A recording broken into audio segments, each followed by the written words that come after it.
Design flaws with Tammy. Tammy has a voice recognition interface that the EEG cloners use during collection of internal sentences for training Tammy's precognitive sentence prediction software. The cloners would say, "Shut up, Tammy," as a computer voice recognized phrase in order to increase the recognition threshold confidences. The problem with the interface design is that the attacker can be hacked by the target. The system does not distinguish between any of the internal voices of the collective hive mind. See the section on hacking the eye gaze tracker interface as well. There are other system flaws with Tammy. As with any system, where a signal is amplified and fed back to the sensor, oscillations can occur known as feedback. This also applies to amplified brainwaves. They are working on finding fixes for these feedback conditions. Two examples can be found in synthetic telepathy. The first kind of feedback loop occurs at the phrase level, where a decaying echo of the phrase is heard and repeated. The second one is at a sound perception level. Almost everyone who is EEG heterodyne and not just cloned hears a tinnitus at some point.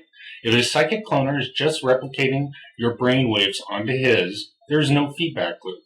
Feedback only occurs when the psychic is trying to influence you in a two-way brain entrainment lock.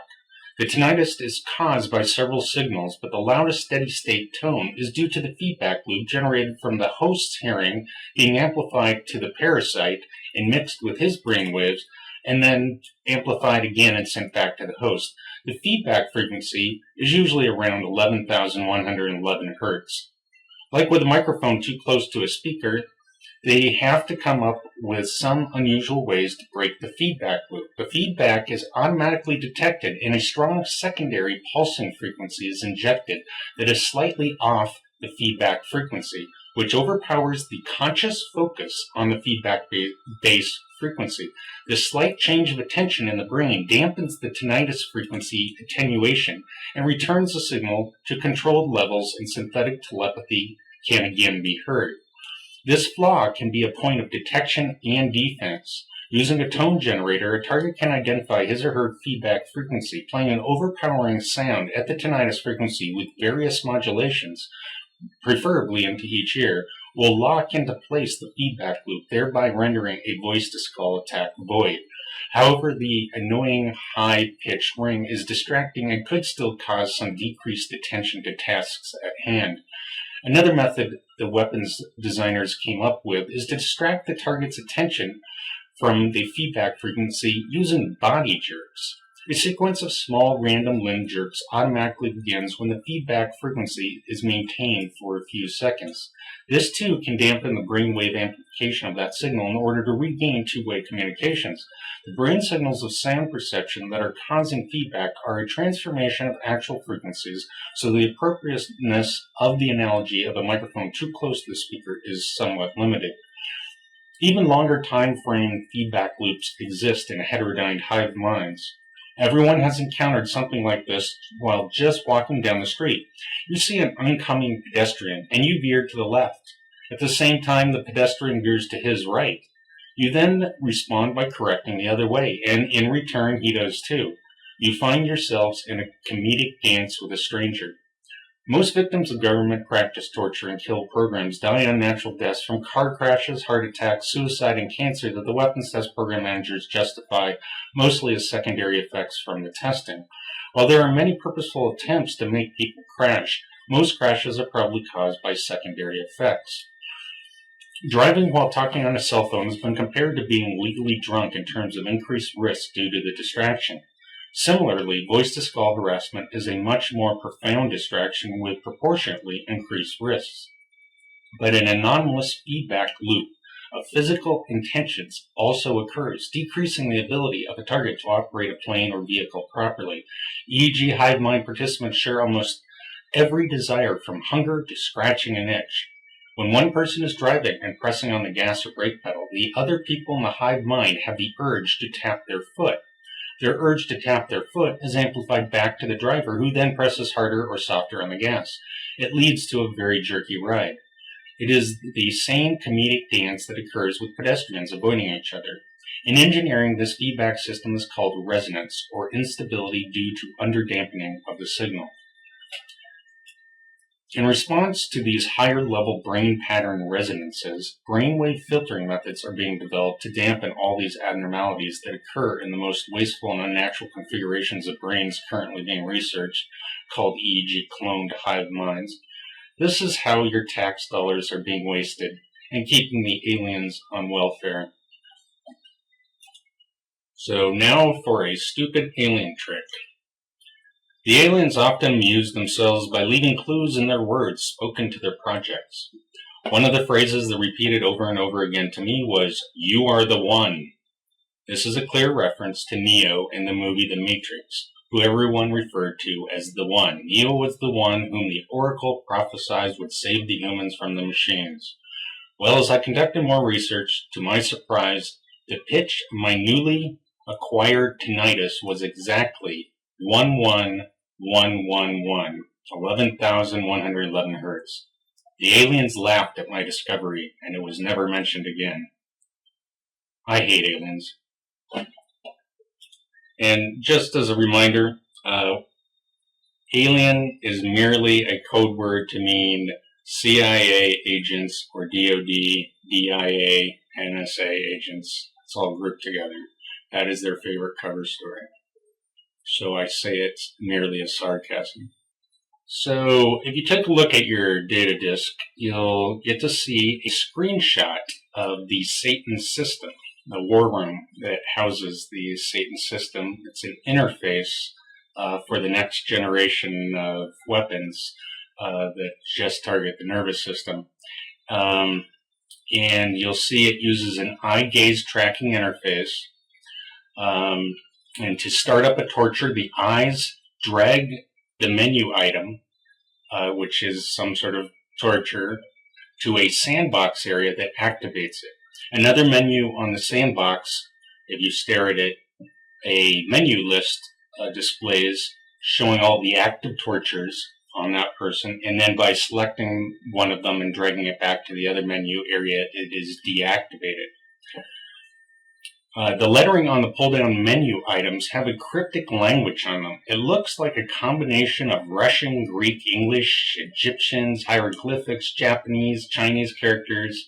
And if you can remember the Matrix code that drips down the screen, that's in the movie, in the screensaver, there are a bunch of characters that come streaming down the screen.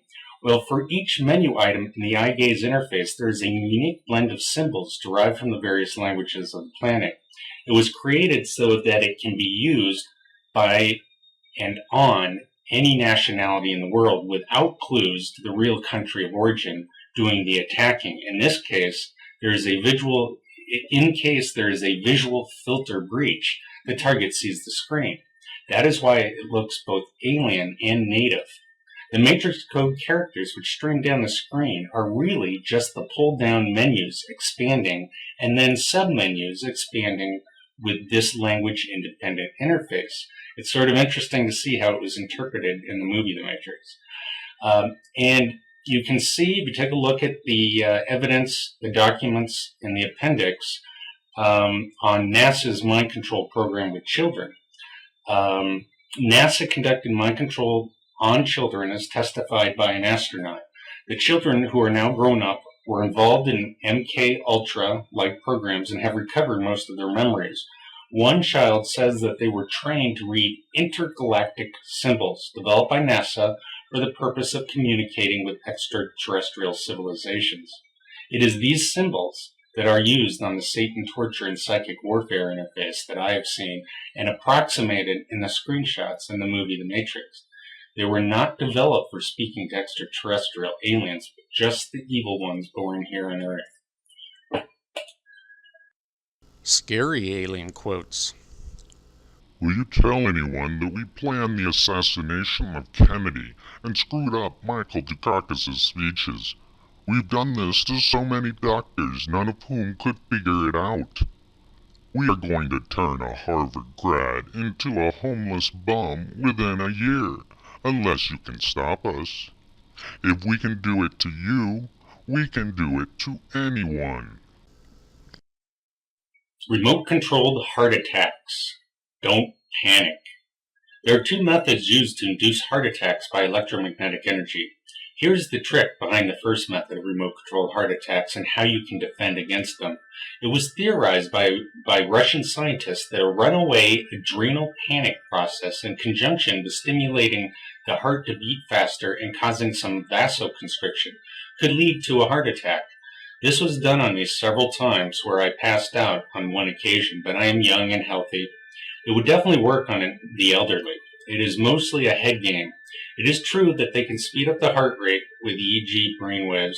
Many of the brainwaves are above 60 hertz, and they can cause vasoconstriction, but the designer of us, in his great wisdom, made it nearly impossible for our minds, even in extreme fear and panic, to kill the body or literally to be scared to death. The best motto for an EEG cloning remote control heart attack attempt is, if it is satanic, don't panic. If you know how the effect works and you have beta blockers or Valium on hand, it will be impossible for them to accomplish it. They will cause imaginary heart pains. They will make your left arm feel cold and numb. Check your pulse. It will be within tolerable limits. It is merely a trick to make you think they have this capability. Beta blockers block the signal from the brain that will increase the heart rate. Many people suffer panic attacks that they mistake for heart attacks and call an ambulance. I would bet that when all is known in 20 or 30 years on these mass experiments on the public, that panic attacks will drop off significantly because most are caused by the weapon testing group without the microwave hearing effect telling them what is happening. All the voice-to-skull attacks on people are scripted performances by the human effects weapons testers. They follow the exact same series of events with just the details tailored to the individual. It is very advantageous to the humans, but the machine is so predictable and uncreative. Here are the main points of panic that they will use against the victim who hasn't read this book. Number 1, your brain is being fried by microwaves. There is a 5% increased risk for brain and other cancers for these experiments, according to my government sources, but this is insignificant compared to the number of years of your life they take through the stress of believing they are cooking you. Before we move on, I want to read one of the footnotes. The adrenal medulla consists of masses of neurons that are part of the sympathetic branch of the autonomic nervous system. Instead of releasing their neurotransmitters at a synapse, these neurons release them into the blood. Thus, although part of the nervous system, the adrenal medulla functions as an endocrine gland. So just controlling the brain, you can actually control various hormones released in your bloodstream. Number 2, once you understand what EEG cloning is, you can see how ridiculous these big, bad psychic attackers really are. Everything you feel, they feel amplified and vice versa. They have developed a few brainwave filters for certain types of brain activity, but on the most part, you both are of one single mixed mind. So they might say, "We are giving you a stroke." You will feel a strange sensation like what you might imagine as blood leaking into your head, while in reality, the psychic attacker puts water on his or her hands and is dampening their scalp. It really is this pathetic. This is like when children pretend they are breaking eggs on other children's heads by slowly running their fingers in a spreading gelatinous mess-like motion. Number 3, we are cooking your heart muscle. The psychic attackers press on their chest or play a pre-recorded heartache to further this illusion of mind. Remember, in these mind control experiments, it is only brainwaves that are being manipulated. No matter how real anything feels, you can't trust any of your senses. We are going to kill your entire family and all your friends if you tell anyone. Quite the opposite is true. Informing a few trusted friends what is happening would more likely keep you from disappearing without a trace. Do not go to the police or FBI. They will lock you up in the psych ward. That probably should go for all rape victims, mental rapes, or physical. Most authorities are not smart enough or educated enough to understand the physics behind these weapons, so don't bother trying to update them. Many hundreds have tried and failed. You will learn in time that all the threats made by synthetic telepathy from guys probably based in Virginia or California's Death Valley secret bases are completely empty threats. Number 5, If they are able to raise your sensitivity levels to paranoid through the stalking program and threats, you will begin to attribute every bad luck event in your life to them. This creates an illusion that they have lots of power over your life. Be logical and practice double-checking our conclusions. Number 6, we have the police in our pockets and they will plant drugs on you. While there are a few CIA and other agents posing as California Highway Patrol that might do that, there is still no reason to panic because there is nothing you can do to avoid that level of corruption. Deal with it if it happens the best you can. Number 7, also, once they have you believing that they are going to destroy everything in your life that you value, your mind starts thinking of ways that they might do it. EEG cloning allows the psychic attacker to read every little fear that crosses your mind, and they are trained to use them against you. Remember that. Practice positive thinking can help thwart this kind of attack of using your own mind against you. And finally, number 8, visual imagery of demons and such that victims report as holograms or materializations are often used to frighten the more superstitious and religious types. This is the traditional haunting and ghost imagery method. Now, I do not want to take away from the fact that the prolonged experimental process is incredibly debilitating due both to the constant various pain and a severe distraction of noise piped in your head. It will, to say the least, ruin your life as you had planned it. But you need to accept your new temporary slavery status and move towards educating more people. The mass information streams have been locked up, so grassroots efforts and some creative thinking is needed to scale and spread this information. Remember the Hitchhiker's Guide to the Galaxy's advice: don't panic. Now, the second method of remote-controlled heart attack is more direct. The heart, like the brain, uses patterns of electrical signals to maintain its function. Disrupting the regular electrical patterns can, under certain circumstances, cause fibrillation or, over prolonged periods, heart arrhythmias. Precisely timed pulses or electrical resonance modulation of the heart will cause the heart to skip a beat and decrease the overall compression force of each stroke. These more direct methods can be thwarted with a thick leather jacket, many test survivors have stated. Leather acts like an external skin and absorbs much of the radar energy before entering the body. However, I was a bit cocky during these remote assassination attempts and let them do their worst for 5 hours until they gave up and were convinced that this method was not enough to work on me. These are the weapons of silent assassination being touted as non-lethal, because their dial-in effects kill settings are still not satisfactorily predictable.